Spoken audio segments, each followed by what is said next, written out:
AP పోలీసుల అదుపులో YCP నేత చెవిరెడ్డి భాస్కర్ రెడ్డి ఉన్నారు.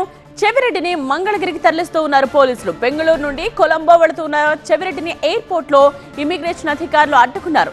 లుకౌట్ నోటీసులు జారీ కావడంతో చెవిరెడ్డిని అడ్డుకున్నారు పోలీసులు. చెవిరెడ్డి భాస్కర్ రెడ్డి పాస్పోర్ట్ ను కూడా ఏపీ పోలీసులకు అప్పగించారు. కర్ణాటక పోలీసులు 3 వాహనాల్లో బెంగళూరు నుండి మంగళగిరికి బయలుదేరారు.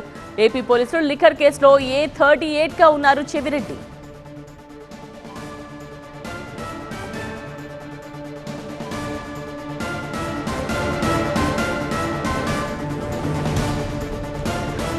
ఏపీ పోలీసుల అదుపులో వైసీపీ నేత చెవిరెడ్డి భాస్కర్ రెడ్డి ఉన్నారు. చెవిరెడ్డిని మంగళగిరికి తరలిస్తూ ఉన్నారు పోలీసులు. బెంగళూరు నుండి కొలంబో వెళుతూ ఉన్న చెవిరెడ్డిని ఎయిర్పోర్ట్ లో అడ్డుకున్నారు ఇమిగ్రేషన్ అధికారులు. లుకౌట్ నోటీసులు జారీ కావడంతో చెవిరెడ్డిని అడ్డుకున్నారు పోలీసులు. చెవిరెడ్డి భాస్కర్ రెడ్డి పాస్పోర్ట్ ను కూడా ఏపీ పోలీసులకు అప్పగించారు. కర్ణాటక పోలీసులు 3 వాహనాల్లో బెంగళూరు నుండి మంగళగిరికి బయలుదేరారు ఏపీ పోలీసులు. ప్రస్తుతం మనం ఆ దృశ్యాల్ని కూడా చూస్తూ ఉన్నాం. చెవిరెడ్డిని పోలీసులు అదుపులోకి తీసుకున్నక్కడి నుంచి తరలిస్తున్న దృశ్యాల్ని. లిక్కర్ కేసులో A38 గా ఉన్నారు చెవిరెడ్డి.